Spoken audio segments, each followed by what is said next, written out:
Olá, meus irmãos e irmãs de Ideal Espírita, vocês amigos e amigas que nos acompanham aqui na página Estação da Luz Espírita, muitíssimo obrigado mesmo pela sua companhia. A nossa página Estação da Luz Espírita não tem fins lucrativos, o objetivo é a divulgação da doutrina espírita. E é por isso que nós reunimos aqui esta sede de matérias espíritas para que possa atender às suas necessidades, estudo, lazer, pesquisa. Você encontra aqui na nossa página Estação da Luz Espírita os livros da codificação, obras suplementares, entrevistas, palestras e os programas da Web Rádio Estação da Luz de Natal e Web Rádio Cristo Consolador de São Paulo. Ou seja, um acervo que atenda às suas necessidades, sem fins lucrativos. O objetivo é a divulgação da doutrina espírita. E agora eu convido você para nos acompanhar na reprodução de mais esse trabalho imperdível. Muito obrigado mesmo pela sua companhia e vamos juntos!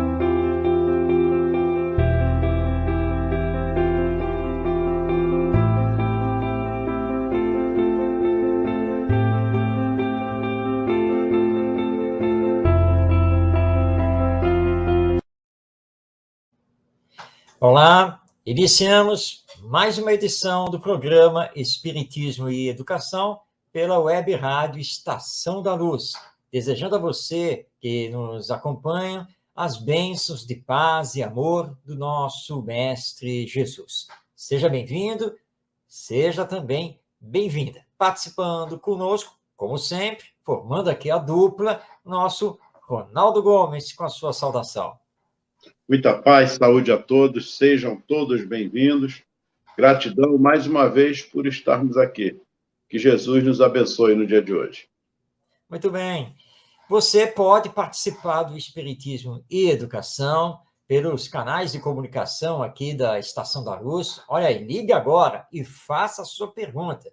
Você tem aí pelo WhatsApp, pode também enviar sua pergunta ou seu comentário pelo Facebook e também pelo YouTube, porque a transmissão ao vivo é feita por essas duas redes. Então, você acompanha o nosso programa tanto pelo Facebook quanto pelo YouTube. Não se acanhe, participe aqui do Espiritismo e Educação.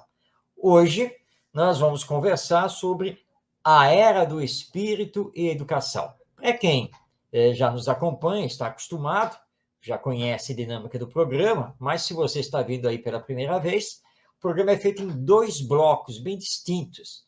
Neste primeiro, eu e o Ronaldo vamos fazer os comentários gerais acerca do tema, e no segundo bloco, nós então respondemos as perguntas dos nossos telespectadores. Então, participe aí conosco. Para introduzir esta questão da Era do Espírito e a Educação, vamos passar a palavra a um grande companheiro do movimento espírita, que foi muito ligado também à cultura e à educação espíritas, que é o nosso querido Deolindo Amorim. Deolindo Amorim, que já não se encontra mais conosco, mas que deixou vastíssima contribuição literária, tanto na imprensa espírita quanto em diversos livros que ele publicou. Era um homem voltado à cultura, à educação. Ele tem um texto publicado na revista Educação Espírita, que é uma revista que não existe mais, mas seus exemplares ainda podem ser encontrados nos sebos através da internet. Vou mostrar aqui, olha.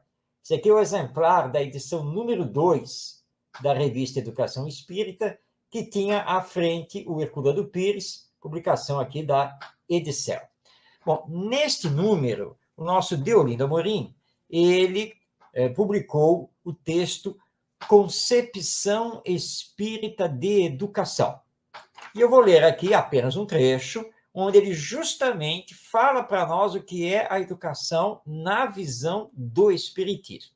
Então, vamos abrir aspas passando a palavra ao nosso Deolindo Amorim, dizer: e afinal, que é educação segundo a doutrina espírita?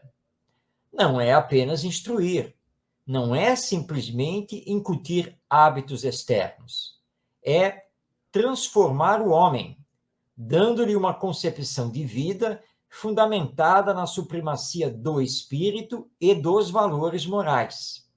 A educação, segundo a filosofia do espiritismo, deve atender às necessidades materiais, às exigências do meio e às leis da natureza, às repercussões da cultura, mas deve, além de tudo isso, interessar-se pelo lado espiritual da vida.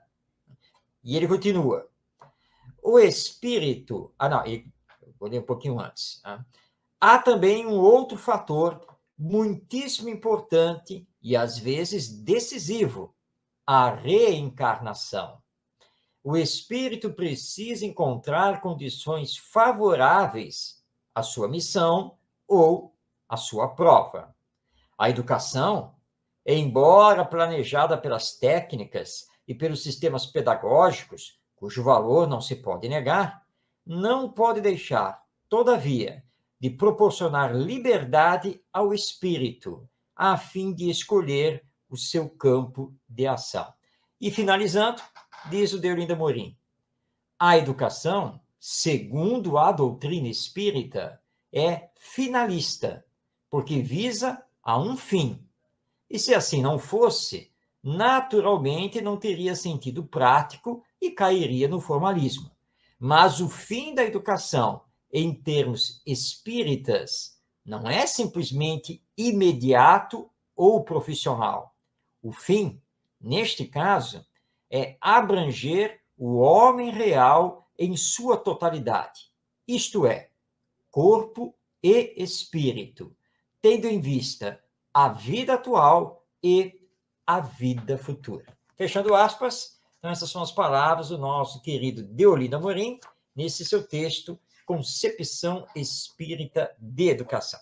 Bom, agora vamos abrir aqui o nosso bate-papo, eu e o Ronaldo, porque quando colocamos, não é, Ronaldo, o espiritismo na educação, nós somos obrigados, é um dever nosso falar da implantação aqui na Terra da era do espírito, que somos nós. Quer dizer, eu sou um espírito, estou aqui reencarnado, você, Ronaldo, é um espírito que está reencarnado, e a educação precisa ver esse lado, claro que logo a partir da criança, que também é um espírito reencarnado. Aliás, é curioso, Ronaldo, porque certa vez uma pessoa raciocinando, embora ele se equivocasse, ele falou: não, tudo bem, eu sou um espírito reencarnado. E a criança?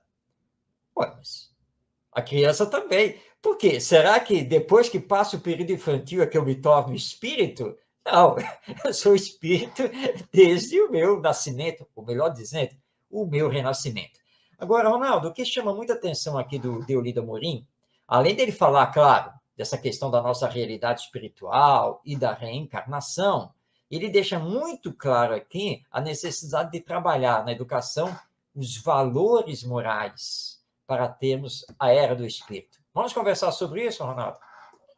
Com certeza. Eu gostaria de já começar fazendo uma pergunta a você.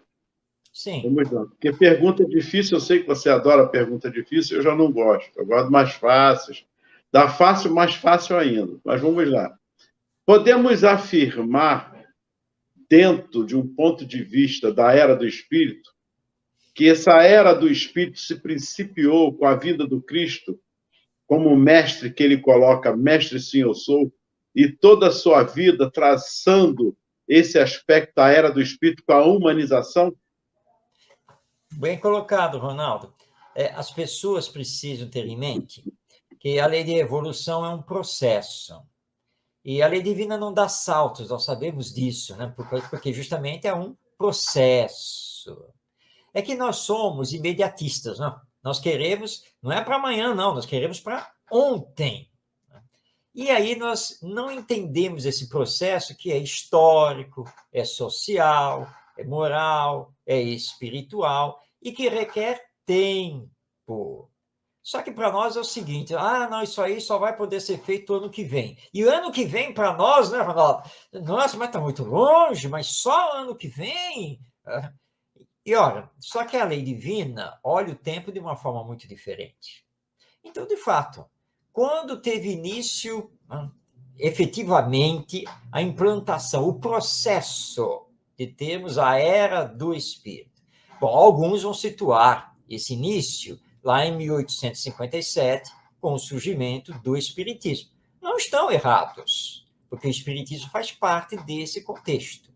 Mas, se olharmos a história humana, nós temos que recuar até Jesus.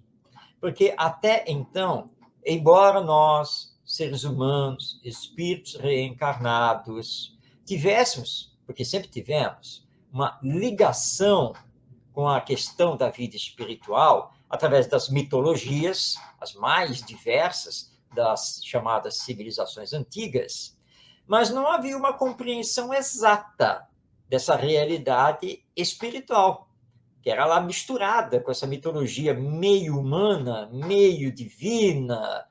E os próprios judeus, que não tinham propriamente uma mitologia, mas a crença no Deus único, mas essa crença também era meio nebulosa, já que eles confundiam Deus com um ser humano, tanto que era um Deus que podia se vingar, era um Deus que podia determinar uma guerra, e assim por diante. Era um Deus, por exemplo, que teria dito a eles que eles eram o povo escolhido e privilegiado, e que eles é que tinham que predominar no paraíso e não os demais povos.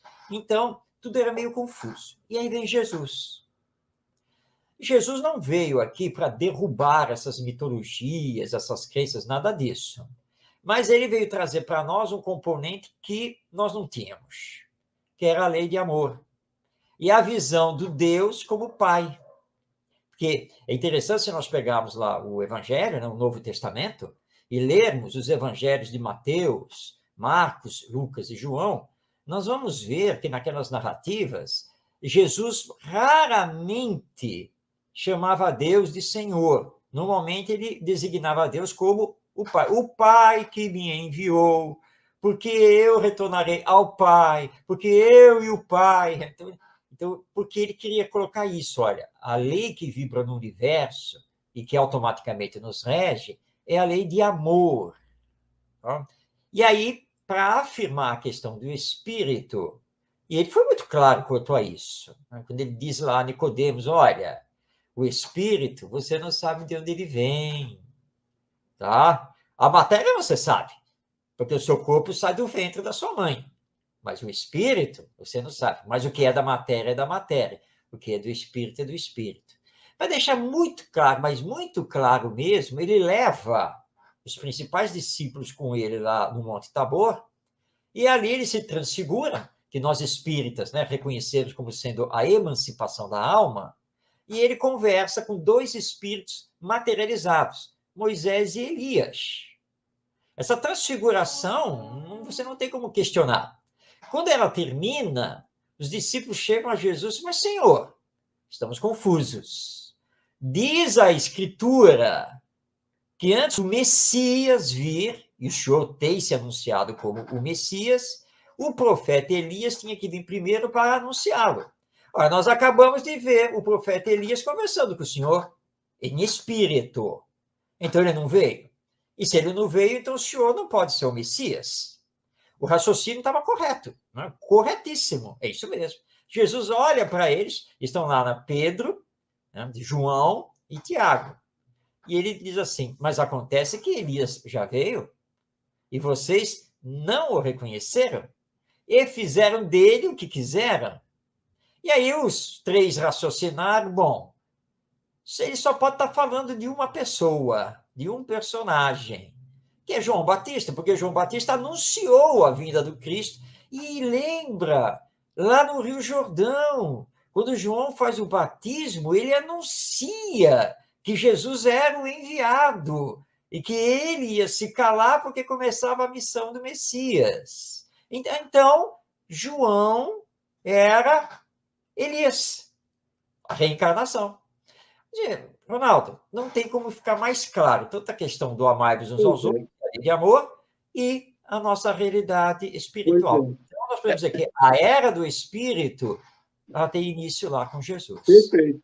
E eu posso também afirmar, eu particularmente, que a educação também começa aí nessa reviravolta que Jesus veio trazer para a educação. Ou seja, ainda continuamos não aceitando Jesus como um homem sábio que veio, um homem humano, espiritualista, que aí foge todas as religiões, mas de uma forma humana e espiritualista, trazendo a era do espírito com a era da educação. Porque ele diz, mestre, sim, eu sou.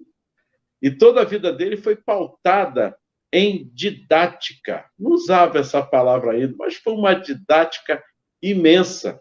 Projetos. Se pararmos para pensar nas parábolas que ele contava, havia ali projetos que estão até os dias de hoje, num projeto educacional de como levar a educação na era do espírito, a essa educação moral e instrução, ao mesmo tempo pautada na humanização do ser, que é o ser integral.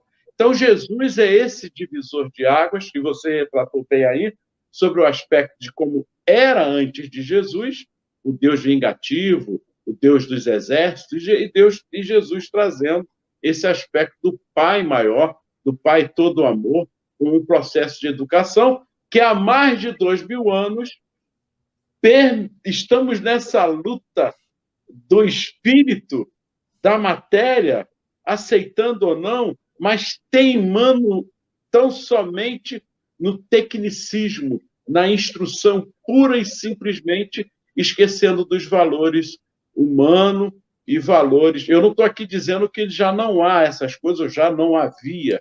É uma coisa, mas o que é forte ainda em toda a sociedade humana ainda é o aspecto da instrução e da competitividade pura e simplesmente, sem pensar nas gerações futuras, sem pensar numa educação que faça de fato essa transformação do homem velho para o homem novo.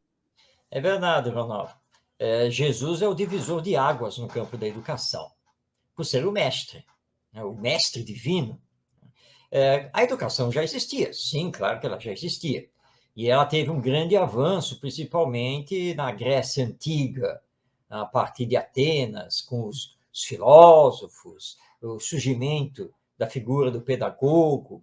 Mas tudo isso foi abafado pelo Império Romano, porque o Império Romano, ao fazer suas conquistas, inclusive conquistar a Grécia, durante muito tempo, o Império Romano abafou a cultura grega, tentando, na verdade, implantar a cultura romana, que era uma cultura materialista, apenas materialista e de conquista.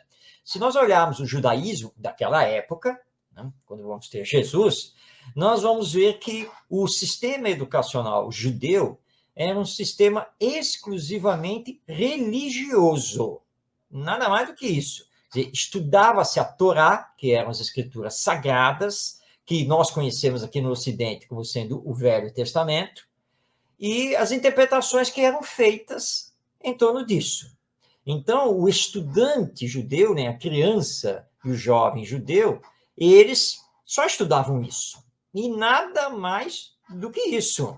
Então, essa era a formação, uma formação apenas teológica e para poucos, porque isso custava dinheiro, fazer esses estudos, porque o jovem tinha que chegar ao Templo de Jerusalém para realmente avançar nos seus estudos, e boa parte da população judaica não tinha condições de fazer isso para os seus filhos. Aí, quando vem Jesus, o que ele faz? Ele quebra esse sistema. Para começo de conversa, ele usa a natureza como sala de aula. Então, para ele, lá a praia, o barco lá dos pescadores, a praça, a sala da casa de Simão Pedro, no caminho, lá na estrada, no átrio do Templo de Jerusalém. essas eram as salas de aula dele. Né? A montanha, né, quando ele faz lá o Sermão da Montanha, por exemplo, né, para abarcar uma população, ouvintes maiores, em maior número. Né? Então, ele já quebra isso. Que os judeus consideravam que a educação tinha que ser feita, primeiro, em casa, né, no lar, na sequência, na sinagoga, nas cidades, né, maiores que tinham a sinagoga, e, finalmente, no Templo de Jerusalém. E acabou. Então, era um sistema fechado. E Jesus vem e acaba com isso. Ó, nada disso. Tá? Quem quiser me ouvir, que venha. E ele atendia as pessoas, as suas dúvidas, contava as parábolas, forçava o pensar. E ele deixa bem claro, olha, está escrito na lei, olho por olho, dente por dente. Entretanto, eu vos digo que é preciso perdoar as ofensas. É preciso amar ao próximo. Então, mas ele disse que ele não vinha destruir a lei. Sim, a lei divina. Mas ele vinha, sim, transformar a lei humana. Isso ele veio fazer. Daí ele ser esse grande educador e que marcou, então, a nossa humanidade. Claro, principalmente o mundo ocidental, que vai se tornar cristão, mas ele é um marco para a nossa humanidade. E ele, então, refaz a educação, tanto que alguns imperadores romanos, a começar com Otávio, ali mesmo, na época de Jesus, e alguns outros depois, o que é que eles fazem? Eles revivem a cultura grega. Quer dizer, o Império Romano tenta resgatar a cultura grega para salvar o próprio império, que estava mergulhado no materialismo, na corrupção, na violência, mas não foi possível, porque eles resgataram a cultura helênica, mas não resgataram a essência dessa cultura, que era a filosofia, que discutia o ser, a vida, a questão dos valores. Isso os romanos não souberam resgatar. Se tivessem feito e aliado isso com os ensinos de Jesus, Ronaldo, nós já estaríamos no mundo de regeneração, nós já estaríamos com essa espírita. Com certeza, é isso que está faltando. Nós vemos isso na vida acadêmica, vemos isso em hospitais, em escolas, na segurança, em todos os meandros da sociedade. A materialidade é muito grande. O profissional da situação, falta, às vezes, muito a ele, poucos os têm, que é esse espírito de humanização, o espírito da era do espírito, de fato, de ver o outro, de se colocar no lugar do outro. Porque a era do espírito é justamente isso, a empatia. O amar ao outro é a empatia, que hoje está tão colocada em relação à pandemia, e que nós vimos na pandemia esse pico do egoísmo justamente nisso, onde várias frentes de trabalho houve, de fato, que não era parecido, e quando aparece, cria-se um estardalhaço. Você já percebeu isso? Oh, olha que bacana, os enfermeiros e tal, porque são poucos. Ainda uma grande gama ainda está muito ligada ao dinheiro, ao imediatismo, e não preocupado com a parte humana, de fato, com a vida, de fato.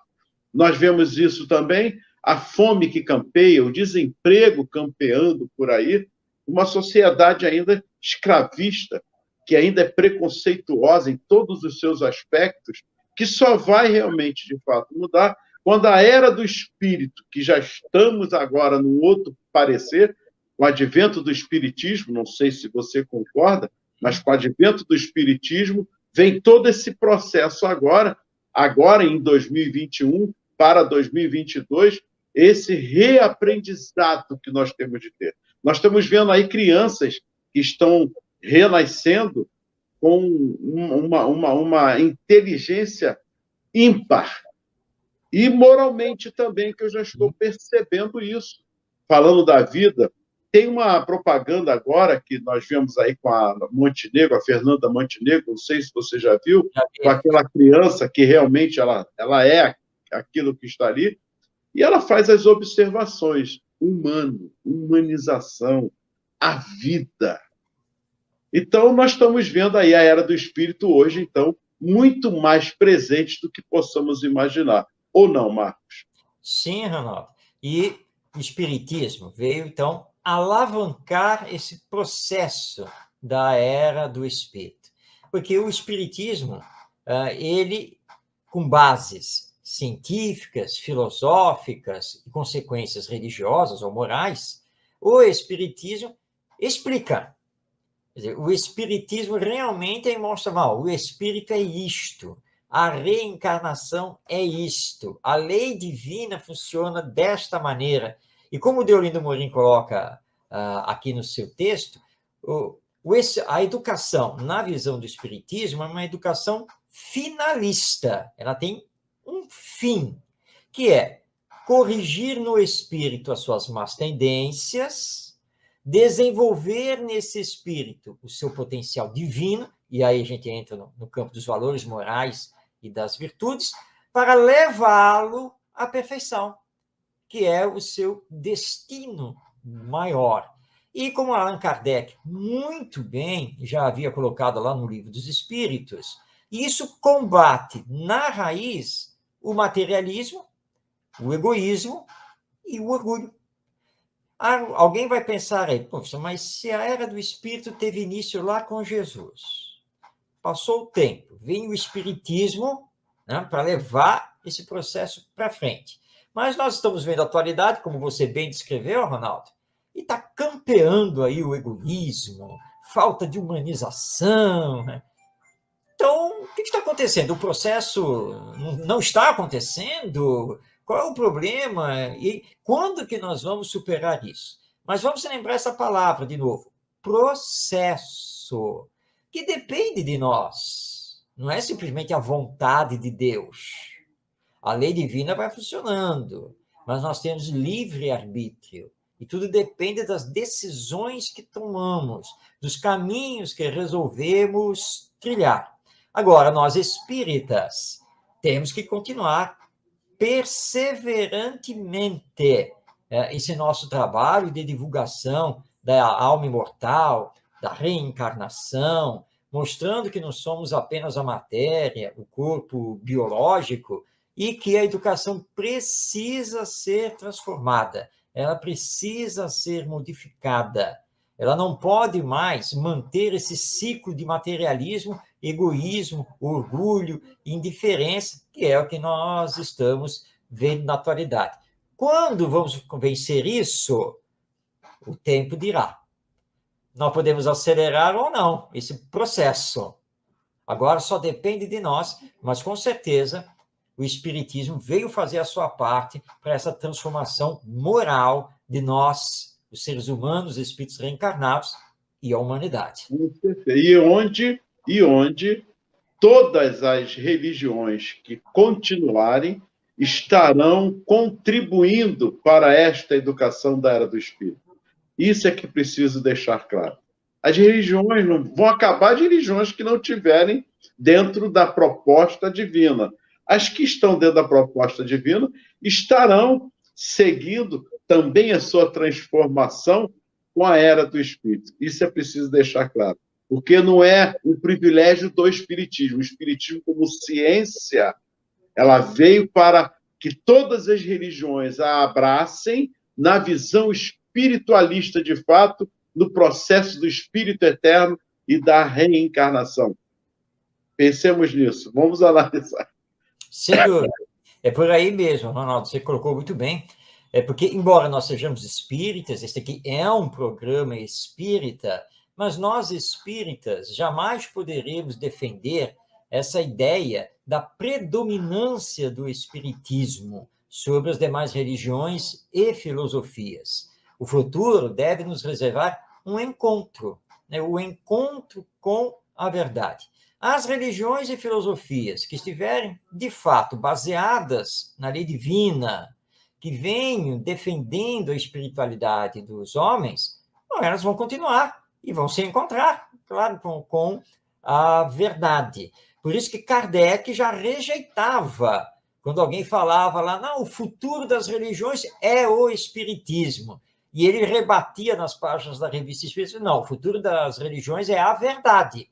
É o encontro com a verdade divina. Esse é o futuro. O Espiritismo vem facilitar isso, para que tenhamos esse encontro com o tempo. Então, é isso que nós aguardamos que, de fato, venha a acontecer, e vai acontecer com a educação.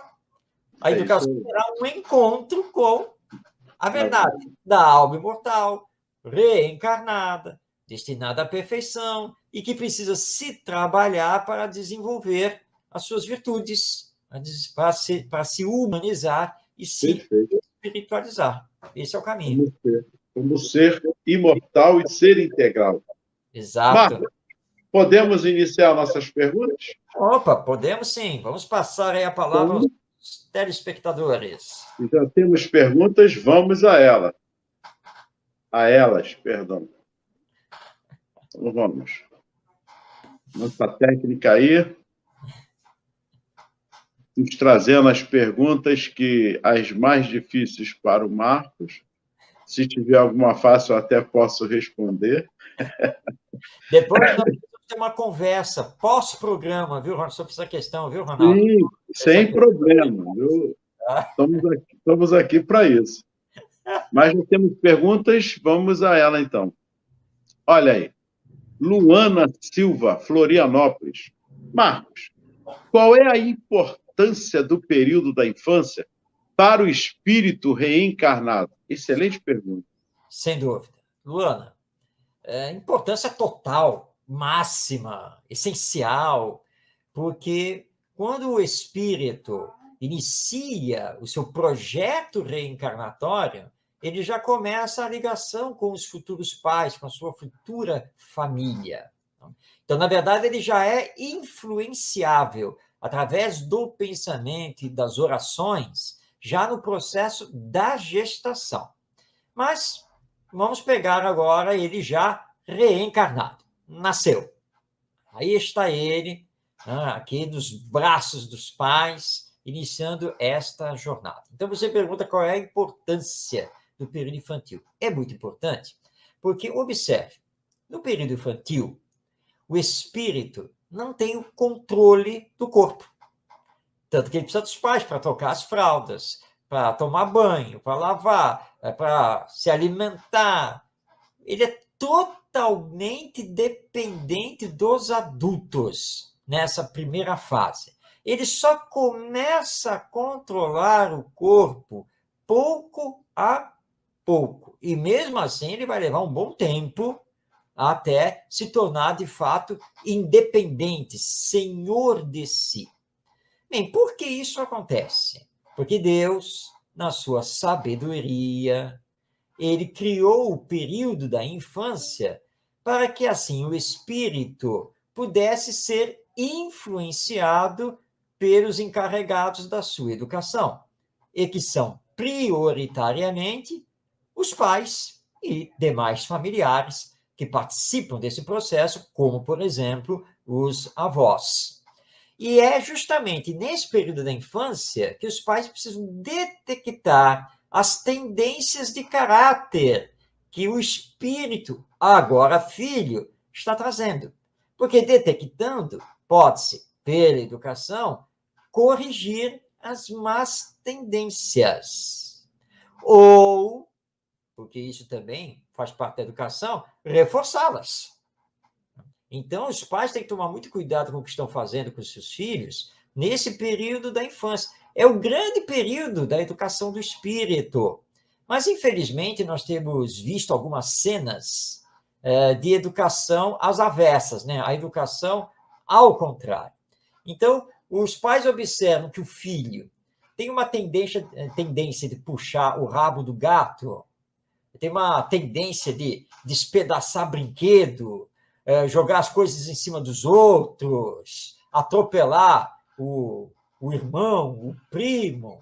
E os pais dão aquela clássica resposta: não, mas isso é fase, ele é pequeno ainda, né? Ele ainda vai entender que não é para fazer isso.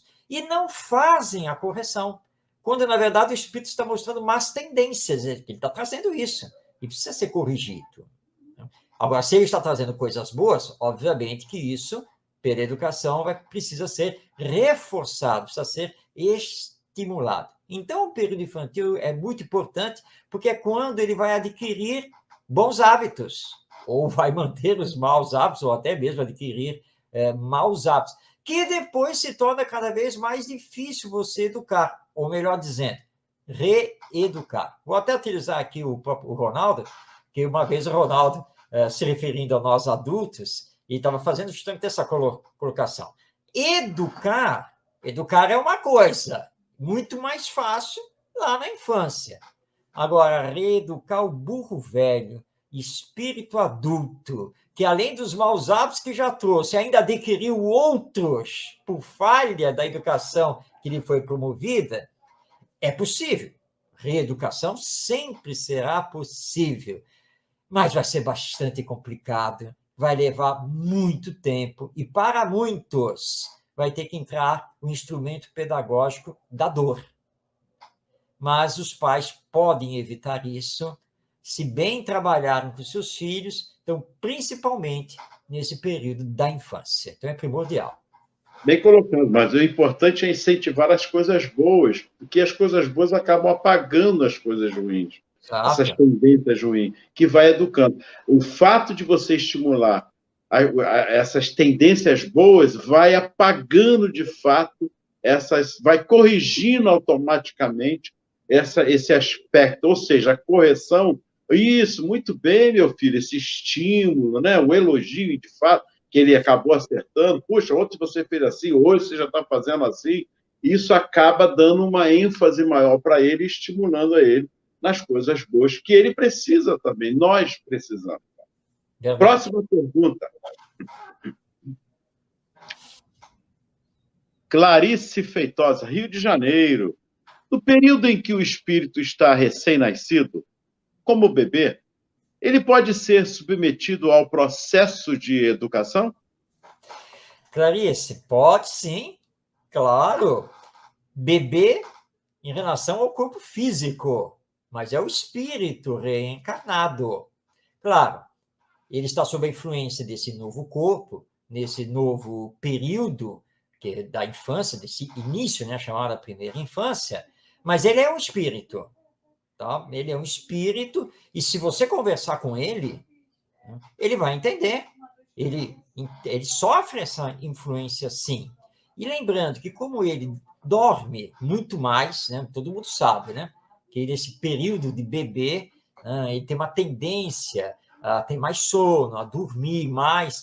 Você precisa dialogar com ele através das orações, através do seu pensamento, porque o espírito continua lá. O corpo pode estar dormindo, mas o espírito pode estar muito bem desperto e senhor de si, acompanhando o que a mãe, o pai, enfim, estão fazendo dentro do lar. Então, não são apenas os cuidados com a higiene, com a saúde, com a alimentação, só porque ele é bebê.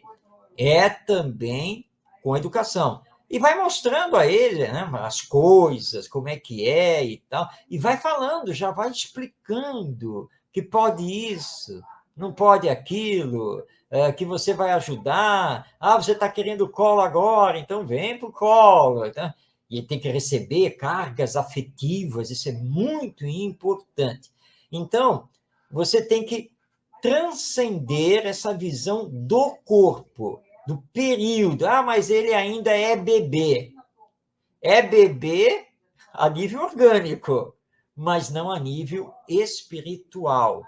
Então, a educação vai fazer a influência, seja dentro do lar, ou se for a circunstância lá na creche, mas porque hoje em dia nós já entendemos que não é apenas uma questão de tomar conta, é uma questão de educar, realmente. No movimento espírita, graças à nossa companheira, a Cíntia Vieira de Souza, lá de Goiânia, em Goiás, foi lançado já há alguns anos atrás a evangelização de bebês. É um processo maravilhoso. E ela desenvolveu, são 2 livros que ela já publicou, e ela desenvolveu as técnicas, os porquês, tudo nessa chamada evangelização dos bebês, e que as instituições espíritas que estão aplicando estão tendo resultados maravilhosos. E é óbvio que isso pode ser aplicado no lar também. Então, não importa se seu filho ainda é um bebê, lembre-se, ele é um espírito que já iniciou a caminhada reencarnatória. Muito bem, Marcos. Próxima pergunta. José Rodrigues, Teresina. Até que ponto os pais podem influenciar a personalidade do filho no período infantil? Poxa, e como influenciar? E como, né, Ronaldo? Muito, muito, muito. Eu vou aqui, eu peço licença aqui a todos que nos estão nos acompanhando, porque estamos aqui no período natalino, né, de Natal e fim de ano, e eu tive a grata alegria, a felicidade de receber a visita dos meus filhos com os meus respectivos netos. Um ainda está aí começando realmente a dominar o corpo, está com 9 meses, mas o outro já está com 3 anos, né, já iniciando aí o roteiro para 4, e deu para observar bem a diferença de personalidade entre os dois. Isso aí foi bem nítido. E o que está com 3 anos, ele tem assim uma certa rebeldia. Então, de vez em quando ele quer porque quer fazer aquilo e está acabado. Mas seus pais, graças a Deus, têm feito essa influência de parar na frente dele. Como é que é? O que foi que eu já expliquei a você?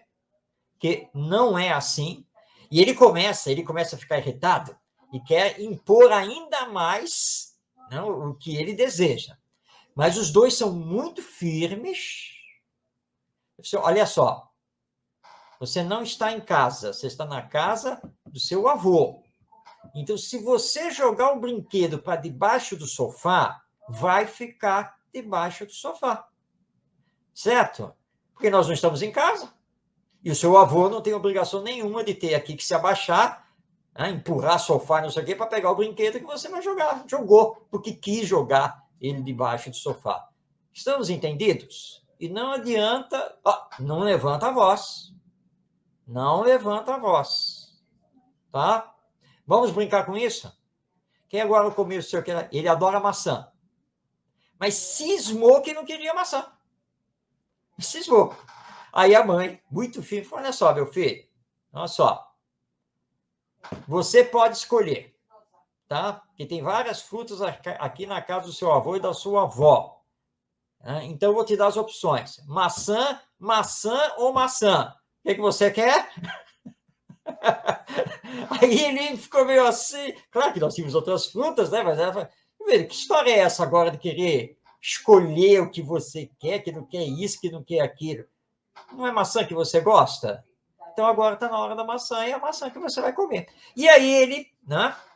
Aí diminuiu a coisa tal e, ok, vamos comer maçã. Tudo isso é o exercício do educar. E você influenciar a personalidade dele. Ele tem uma personalidade meio rebelde. Tá? Então, agora, porque é o período infantil, agora é a hora. Não deixa ele crescer com essa personalidade, porque depois fica muito difícil.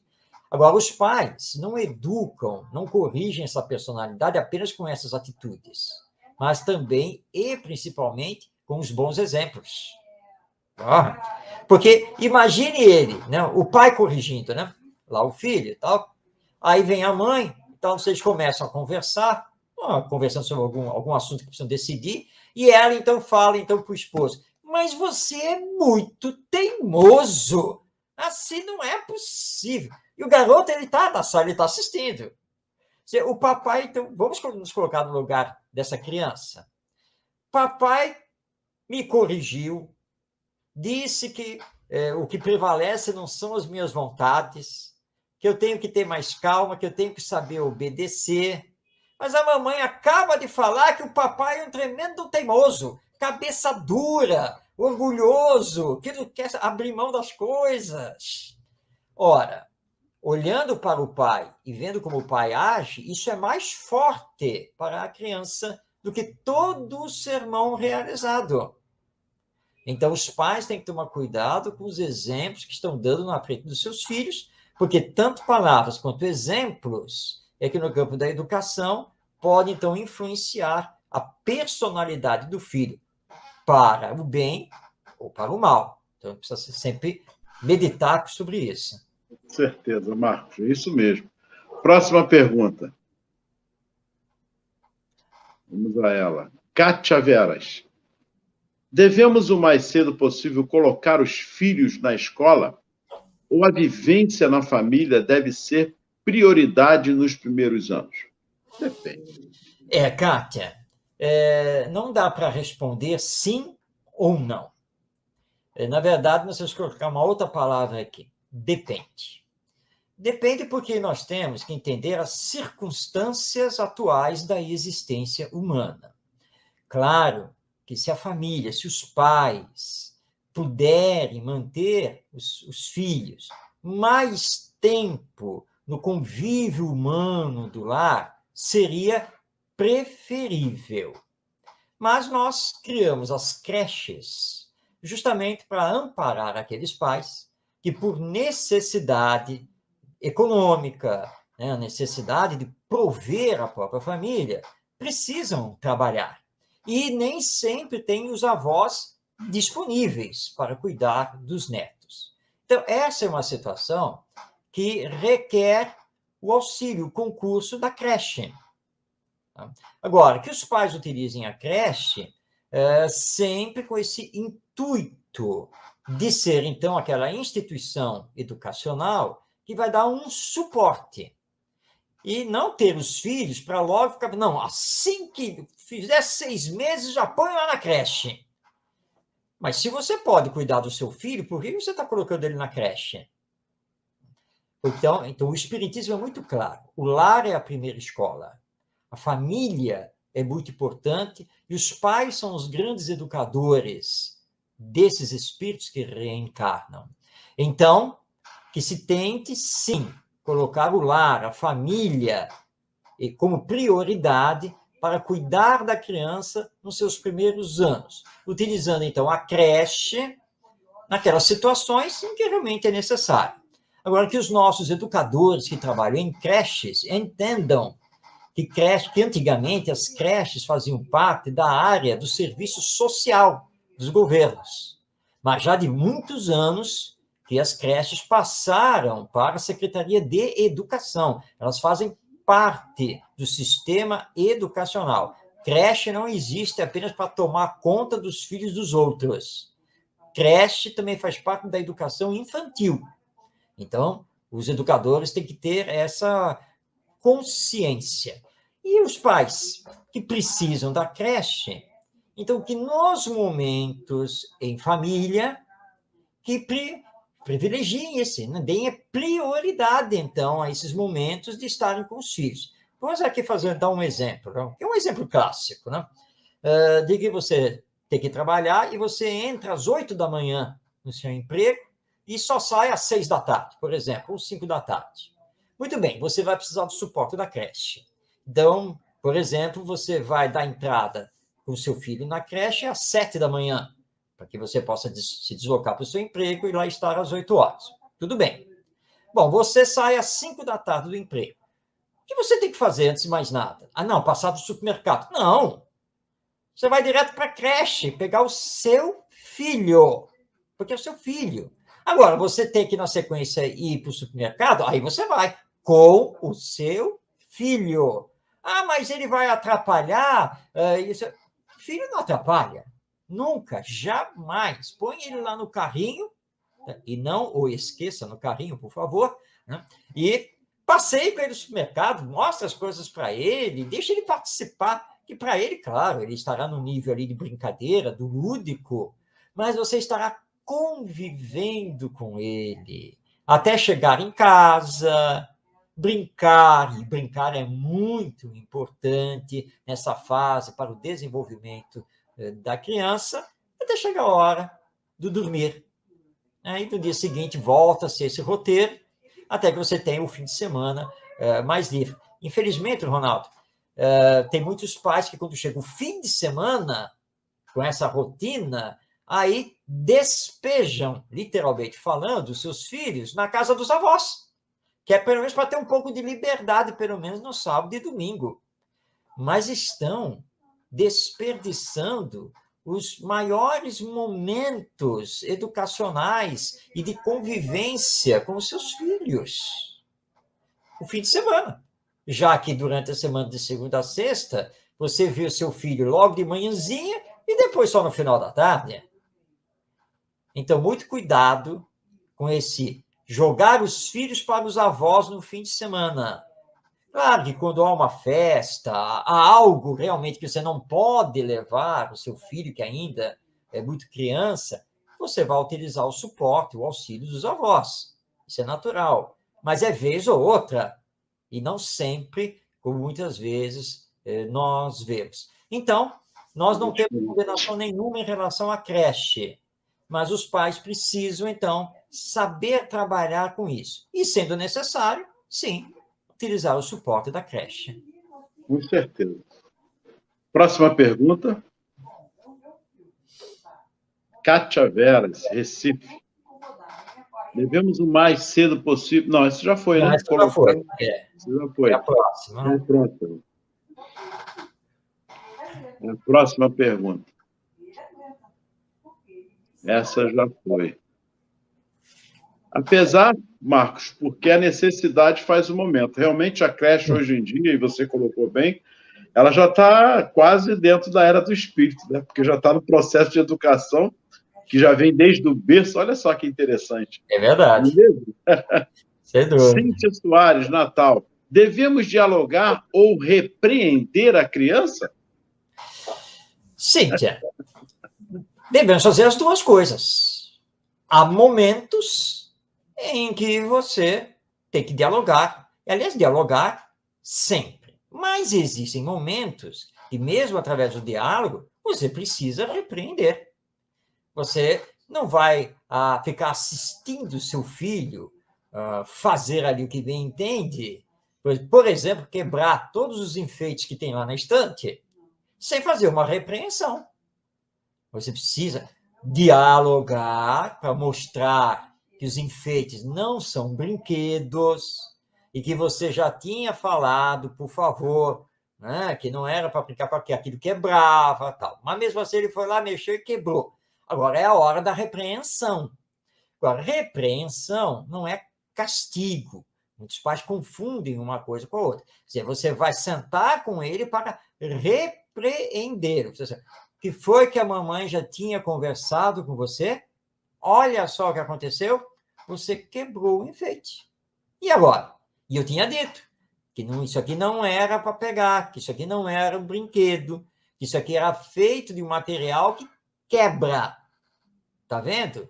Quebrou. E não tem mais jeito, mamãe vai ter que jogar fora.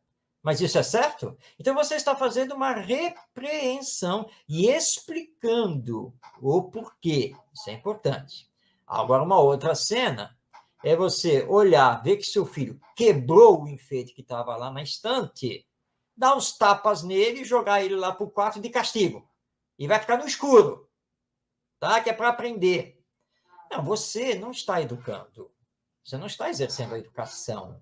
Você está colocando medo e violência física, que é totalmente condenável em toda e qualquer circunstância. Nós, espíritas, jamais apoiaremos isso. Então, senta para explicar. Mas eu já tinha explicado e não adiantou, ele foi lá e mexeu. Você vai explicar de novo, vai repreender de novo, e se ele continuar, você vai combinar uma coisa com ele. Olha, se você quebrar mais um enfeite da estante, você vai perder o direito de. E vai começar a fazer com que ele entenda isso. Quer dizer, toda vez que ele extrapola, toda vez que ele desobedece, que ele faz algo que não devia fazer, ele perde o direito a alguma coisa. Como, por exemplo, nós temos aqui um combinado de assistir o desenho. Desenho. Tá na hora. Hoje não. Hoje não vai ter. Mas eu quero. Você quer, mas hoje não. Por quê? O que foi que você fez e que eu conversei com você, e você repetiu, e eu conversei de novo com você hoje, não é? Você foi lá na estante, mexeu, quebrou mais um enfeite, e eu tinha dito para você que se você mexesse e quebrasse mais um enfeite, você ia perder o direito de assistir o desenho. Portanto, hoje não tem o desenho. Entendeu? E ele vai começar a compreender a regra, e que, na verdade, a regra é benéfica para ele, para a sua educação, para ele se educar, ele se disciplinar, ele se controlar. Então, você está repreendendo, está utilizando combinados, regras, sem precisar apelar para castigos físicos, corporais, morais, ou dizer para ele, você é teimoso? Então, esta noite o bicho-papão vai te pegar.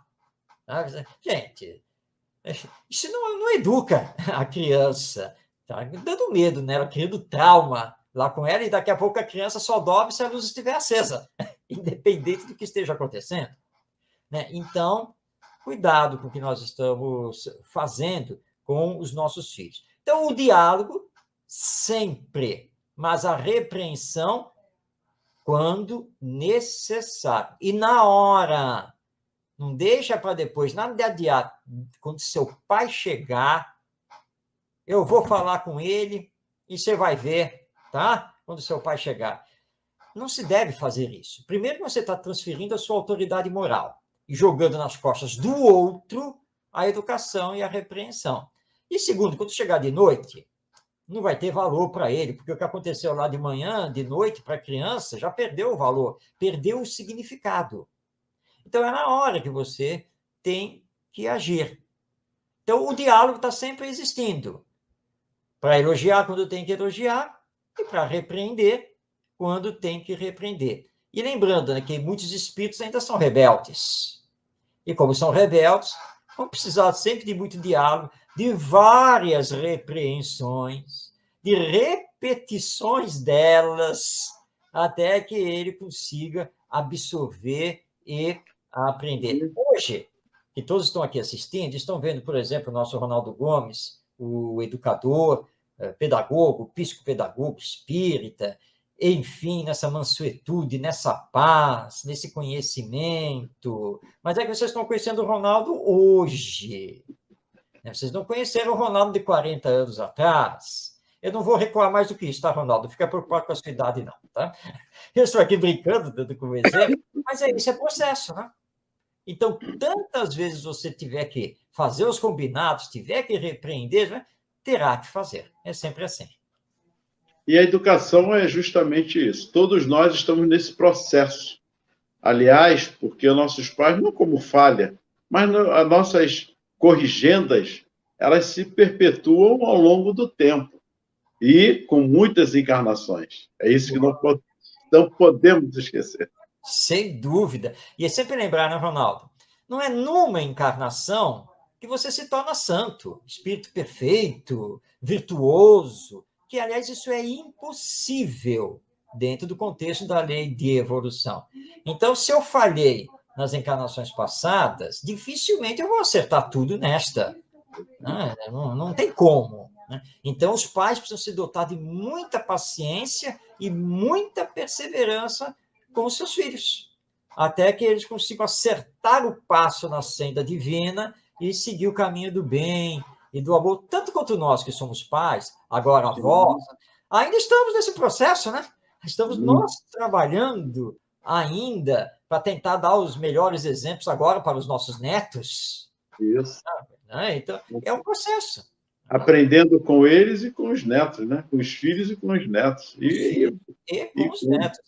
Netos, não é, Ronaldo? Que não apenas, você citou isso hoje aqui no programa, não apenas estão mostrando uma inteligência muito mais desenvolvida, mas muitos deles nos dando lições humanas, lições morais também. Porque nós precisamos focar no lado bom. Não podemos apenas dizer que só tem espírito rebelde reencarnando. Não, mas essa não é a realidade.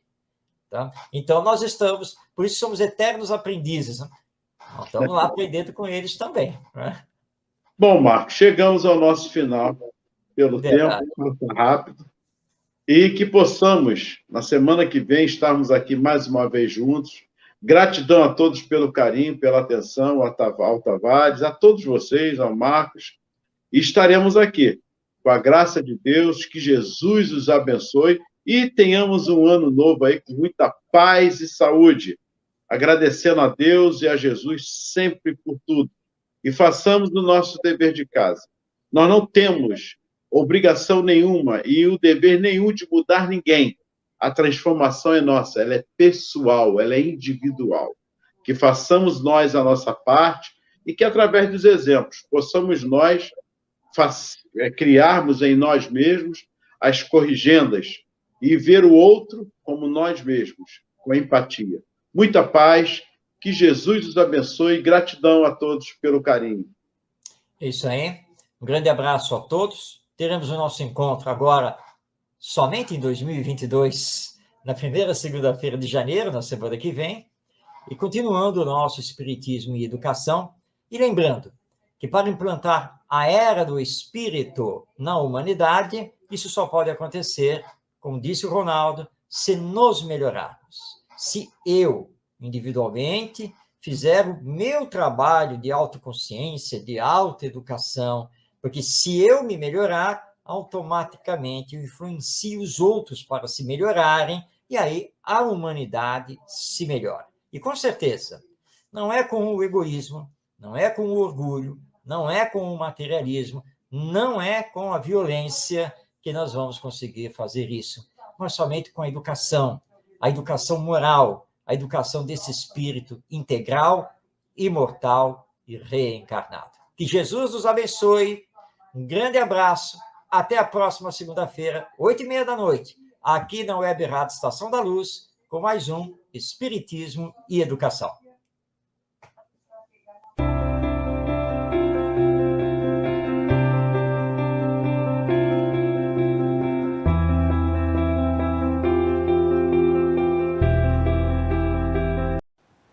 Chegamos ao final da nossa atividade. Muitíssimo obrigado mesmo pela sua companhia e espero você no próximo evento.